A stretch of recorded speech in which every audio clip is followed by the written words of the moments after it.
Ramai cakap kata kulit Kak Di okey kan. Kak Di sebenarnya nak kata perasan tak perasan, Kak Di memang kulit macam ni mungkin tak tahu kan. Tapi bagi setengah orang untuk Kak Di, biasa Kak Di amalkan adalah contoh. Nak kata selalu tak juga, nak kata kerap amalkan tak juga. Maksudnya antara Kak Di amalkan, maksudnya sepanjang tempoh kan, sepanjang tempoh. Kalau dulu macam bila kita dah bekerja, kita mesti cepat letih kan, kita cepat penat, kita akan mencari sesuatu yang akan membantu kita, maksudnya memberi tenaga kepada kita. Jadi Kak Di pun memilih banyak benda, dan sekali Kak Di terikat dengan macam contoh yang ni, okay, ESP ni. Tapi nak kata Kak Di amal selalu tak juga tau. Macam ada bulan yang Kak Di beli, ada bulan Kak Di tak beli kan. Cuma permulaan tu pada Kak Di rasa macam Kak Di ambil, bila Kak Di ambil, kata makan sangat tak juga. Tapi disebabkan kulit kita dah macam ni. Cuma yang Kak Di perasan bila kita contoh Kak Di ambil ESP kan, contoh. Nak kata selalu tak ambil selalu, tapi mungkinlah kalau orang yang teruk sangat tu, mungkinlah dia kena ambil selalu kot. Pada Kak Di kalau contoh nak kata jerawat Kak Di tak ada ke, ada juga masa dulu, tapi sekarang macam jarang nak ada. Cuma Kak Di perasan macam contoh kan, Kak Di rasa permulaan Kak Di kalau dulu tu Kak Di start dengan omega, so boleh perasan kot omega 3 ni dia macam perbaiki balik hormon kita. So, dia selain daripada tu dia kawal berat badan kita semua kan. So dia hormon kita, dia kawal hormon kita, dia bantu kita hormon kita balik. Lepas tu dia macam jadikan kulit kita lembab. Yang Kak Di perasan dulu Kak Di start dengan yang ni. Kemudian untuk Kak Di nak hamil, Kak Di ambil yang ni. So macam berterusan juga dua benda ni. Kak Di tak amalkan permulaan tu semua tau. Lepas tu ada ketika waktu Kak Di hamil, Kak Di rajin jadi allergic tau, jadi gatal-gatal, jadi gatal. Bila salah makan, gatal sangat. Bila Kak Di macam makan banyak macam sekarang kan, radang banyak kan, dia rasa gatal sangat tau. So Kak Di macam start dengan vitamin C pula. Okay. So Kak Di start dengan vitamin C. So bila Kak Di makan ni dalam tempoh 3 ke 5 hari, dia menyebabkan hilang kata-kata tu, dia dah tak merasa mengenyang. So macam ni kan dia bagi kan. So lama-lama Kak Di macam dah makin boleh makan. Maksud Kak Di lepas tu Kak Di perasan yang ni macam mencerahkan kulit ke.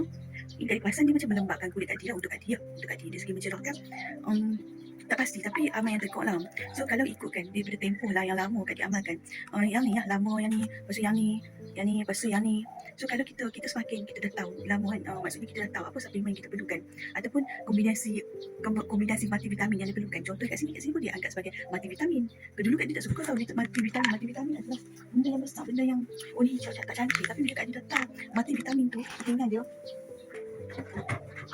vitamin kan, contoh vitamin besar tak cantik tadi. Bila Kak Di dah start tahu kepentingan dia tenaga, dia repair balik nutrien balik kat kita, sebab Kak Di ada 25 essential nutrien. So Kak Di baru start amalkan. Ni pun lambat Kak Di amalkan, macam malas nak amalkan sebab dia besar payah nak lihat, tak sedap kan. Okay. So nak kata proses yang Kak Di lalui tu lama juga lah proses dia. Macam contoh lagi vitamin yang tak suka makan, vitamin B. Padahal vitamin B ni banyak fungsi-fungsi yang selain bagi tenaga. Dia pembentangkan balik hormon, dia macam lagi balik kolagen kita lah, lepas tu dia pembentangkan aliran darah kita lah.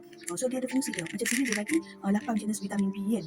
So sebenarnya perjalanan untuk maksudnya nak sihat ataupun nak cepat pulih, kalian akan cukup. Tapi pada Kak Di kan, ikutlah kemampuan. Macam yang ni harganya RM100 kalau di ahli kan, yang ni RM136 macam tu kan. So yang kalau macam ni dia ada 180 tablet kan. So 180 tablet, contoh kita ambil sehari 500 gram kan, tapi keperluan harian kita kalau ikutkan, kita kena cukupkan keperluan harian kita. Contoh kalau Kak Di bekerja, dia kena 2,000 contoh macam tu, sebab kita buat bekerja lepas tu jaga anak semua. Kalau kita okey je, kita just 500 je lah. So kalau orang yang berpenyakit kritikal lagi, macam ada penyakit lain, dia kena lebih lah, 2,500 ke atas lah. So maksudnya dalam satu tablet harian, kalau kita dah rasa okey, kita boleh maintain je setiap hari macam tu. Tapi untuk yang permulaan kita nak start, sebaik-baiknya ambil dos yang agak tinggi sikit. Tapi jangan risau tau, untuk yang ni dia memang ada landmark study dia, dan dia tak berbahaya. Ada orang dia takut berpinggang rosak lah. Tak, sebab dia sustain release vita C+. Dia lepaskan secara berperingkat. Jadi dia lepaskan sejam. So bila lebih tu dia akan keluar melalui air kencing kita. Jadi kalau setengah orang dia nak mudah sangat, amalkan yang ni dulu pun tak apa dah. Start dengan yang ni. Yang ni banyak sangat manfaat dia. Dia macam kalau kita ada allergi semua, dia macam membetulkan balik. Walaupun cakap kat dia ada vitamin C. Dan vitamin C ni kalian jangan takut. Yang ni adalah daripada ekstrak jagung. Ini daripada ekstrak jagung. Walaupun dia cakap urin, dia cakap citrus, dia cakap lemon. Ini daripada ekstrak jagung. Kalau korang ada bajet lebih lagi, tambah yang ni. Yang ni just dia multivitamin, dia anggap sebagai multivitamin.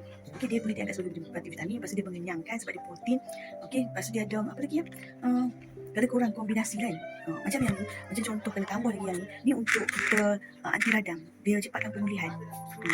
So cubalah mana-mana yang sesuai dengan korang. Kata Kak Di kulit cantik sangat, alhamdulillah lah sepanjang tempoh ni. Sebab ni pun